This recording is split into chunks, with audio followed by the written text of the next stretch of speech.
Have you ever tried getting an AI image just right?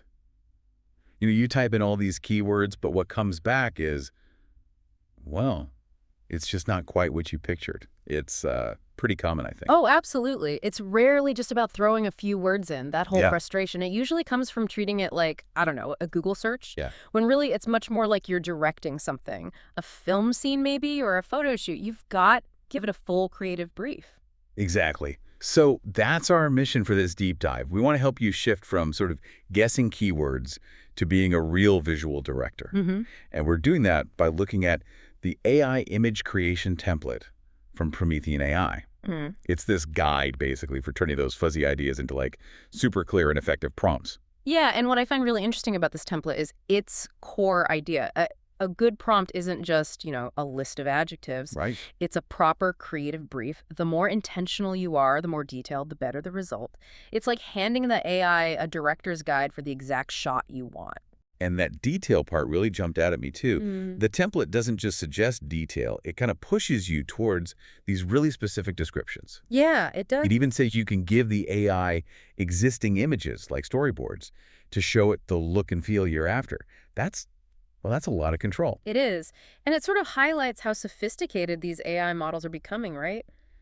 But they still need us to be really clear, specific. Mhm. It's all about translating that picture in your head into a language the AI can actually, understand and work with.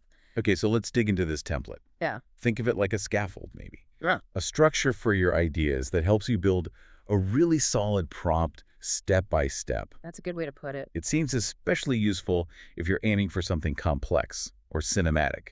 The structure really helps bring clarity. You just go section by section. Exactly. And breaking it down like this means you're not just tossing words randomly. You're constructing a whole scene layer by layer. So first up is the description. This sounds pretty straightforward. It's the main subject, right? What the image is fundamentally about, clear and focused. Yep, the core concept. Then right after that, you've got the sequence of events. So if something's actually happening, Like action. right, what's the subject doing? What's going on in the scene? It adds that dynamic element. Then comes vibe.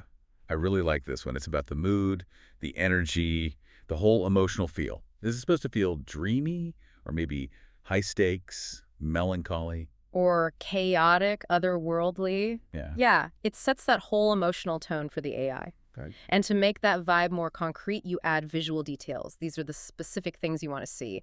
Maybe certain textures, specific colors, materials, iconic things. Got it. Specific elements. Right. And then for the overall look, there's style. This is where you say, okay, I want this photorealistic or like an oil painting, maybe cyberpunk, surrealist. Or even 90s anime style. You can reference artists, specific aesthetics. It really guides the artistic direction. Right. And then how it's all put together visually. Yeah. That's composition, yeah. Exactly. How's the subject framed? Is it a close-up, a wide shot? Is it centered? Or are you using things like the rule of thirds, leading lines, layered depth? Okay. So the structure of the shot itself. Yeah, it really shapes how someone experiences the image. Okay, moving on. Wardrobe. So what the subject is wearing. And it sounds like you can get pretty specific here, too. Oh, yeah. Colors, textures, the era it's from, the style, even the function, like futuristic armor versus, say, vintage 70s casual. Those details tell a story on their own. Instantly, yeah. Yeah. Era, character, subtle clues, it all comes across. And along with wardrobe, props, key objects, accessories, anything else that needs to be in the picture. Crucial sometimes for the narrative or just the visual balance. Definitely. Now, location. This seems really important. The template stresses being specific, right? Not just underground, but... Abandoned subway platform at night. Yeah. Yeah.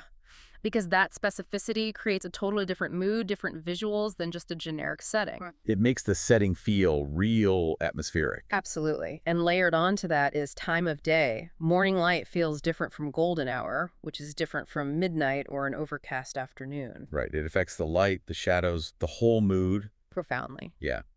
For those who really want to fine-tune things, there's camera details. This is like the actual shot. Yeah, the shot type, close-up, POV, over the shoulder, and also the angle, low angle, bird's eye view, maybe even a Dutch tilt. Wow. Okay. That stuff dramatically changes the feel, the perspective. Totally. And tied into that is lens type. This is getting pretty technical, but it affects things like distortion, depth of field. How much is in focus and how the background looks. Exactly. A wide-angle lens can make things look vast or distorted. A telephoto lens compresses the scene, makes distant things seem closer, more imposing. Right, so it changes how you perceive the space itself. It's not just what you see, but how you see it. Then there's lighting. How is the scene lit? Soft light, dramatic shadows, neon glow. Moody lighting, maybe backlit or a spotlight. You can get really specific. You could ask for like cinematic key light with subtle rim lighting, or even chiaroscuro. And the AI understands that. The good ones do, yeah. It lets you get really nuanced shadows and highlights. Very professional looking results are possible. Then optionally, color palette. You can actually define the main colors. Yep. Like muted earth tones or saturated neons or maybe black and white but with red accents. It's super effective for mood and just making the whole image feel coherent. That sounds powerful.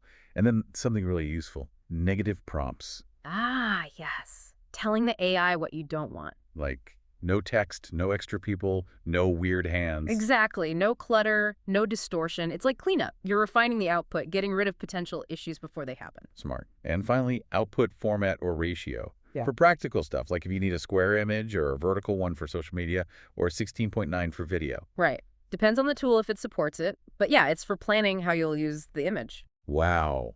Okay, when you break it down like that, section by section, it makes so much sense. It really feels like you're building the image piece by detailed piece. It does, doesn't it? Instead of just, vaguely hoping for sci-fi cityscape, you're actually constructing that specific world. And the AI finally has a much better chance of seeing what you're seeing in your head. That's the goal. Using this kind of structured approach, this creative brief, it really does shift things. You go from gambling with keywords to actually directing the outcome. You gain so much more control. Significant control, yeah. You essentially become the director of your own visual projects. And for you listening, that's really the point of this deep dive, right? Getting knowledge quickly, effectively, seeing how these components fit together. It can give you those aha moments. It makes something that seems complicated feel way more approachable, maybe even exciting. Absolutely. And it brings up a bigger thought, maybe something for you to chew on. How could these principles, breaking down a big vision into clear, detailed parts, apply elsewhere in your life?